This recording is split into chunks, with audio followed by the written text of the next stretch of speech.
C'était une belle journée d'été. Entre les herbes, le grillon attendait. Il a humé l'air, il a ressenti la chaleur sur son corps, il a posé un regard sur les pétales des fleurs, il a scruté l'horizon, il a balayé le ciel, a consulté son horloge biologique et il s'est mis à chanter. Un chant régulier, un chant rythmé, vous savez, ce grésillement incomparable. Mais non loin de là, entre les pierres, il y avait un serpent qui, réveillé par le chant, a cru comprendre là un appel à la guerre. Alors il s'est approché du grillon, il s'est dressé, prêt à attaquer.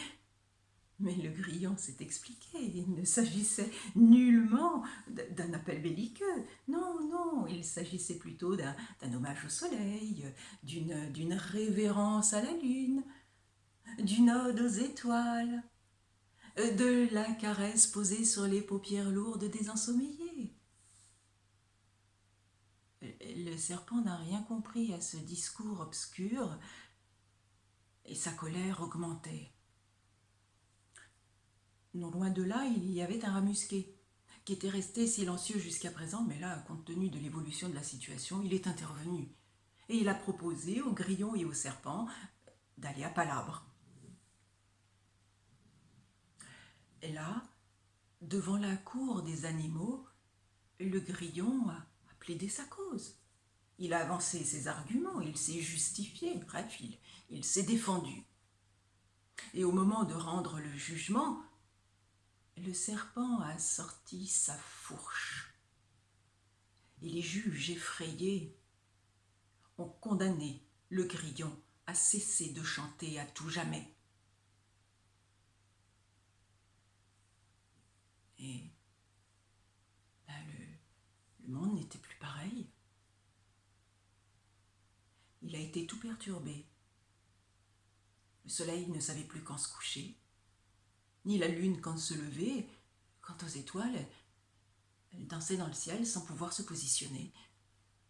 Et les pétales des fleurs ne savaient plus quand se refermer, ni l'air quand se rafraîchir.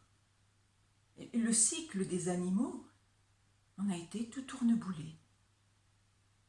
Celui des serpents aussi. Alors, discrètement, on a demandé au grillon de reprendre son chant.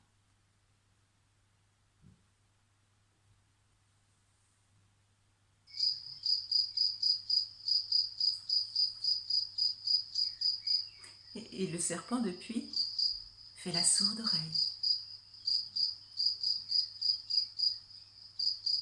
Il en a été de même pour le croix des grenouilles, le meuh des vaches et le cocorico des coqs.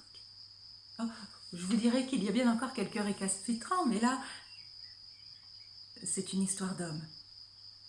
Et là n'est pas notre propos.